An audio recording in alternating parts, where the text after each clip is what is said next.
bilang isang negosyante, mas gugustuhin mo bang maging negosyante ang inyong anak o maging stable na employee? Ako negosyante, pero kailangan mag-aral sila. Kailangan makatapos sila. Mm. Ito na papasok, diploma o diskarte. Mm. When it comes to, para sa akin kasi, hindi pwedeng puro diskarte lang. Oo, nandyan, swerte, dahil nakadiskarte tayo. Pero kasi iba pa rin yung nakapagtapos ka. Para sa akin, hindi pwedeng diskarte lang. Pero sa totoo naman talaga, usually, mostly ng mga naging successful, mga dropouts, diba? Pero hindi naman kasi pare-pares ng, ng destiny. Kumbaga, hindi lahat yan applies to all.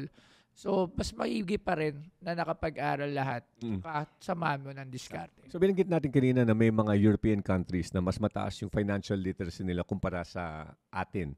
Bakit most of those countries are European? Well, kasi pinasok na nila sa sa education system. Like for example, Denmark, I think, naglagay na sila sa 13 to 15 years old na mga bata. And Sweden also. Para pag-aralan. Oo, Saka Norway, hula ko. Oo, mga bata pa lang. Alam na nila yung mga taxation, mga ganyan, mga budgeting. Tayo, kailan ba tayo natutong mag-budget? Iba yung idea natin ng budgeting. Basta parang feeling natin gusto nating ubusin. Diba?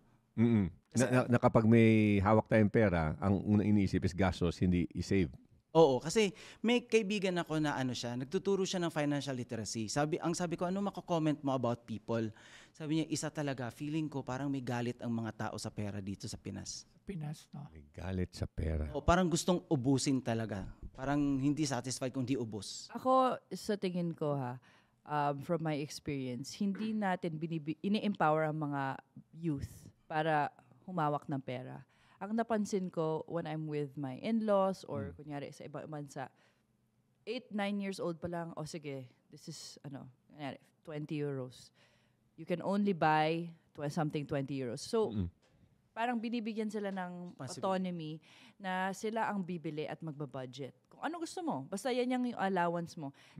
I don't know pero sa inyo, kung yung mga anak nyo, binibigyan nyo ng allowance, at what age? Siguro mga 15, 16 na. Pero pag young pa lang sila sa 8, 9, 10, binibigyan na sila ng financial literacy. Kasi it starts sa bahay.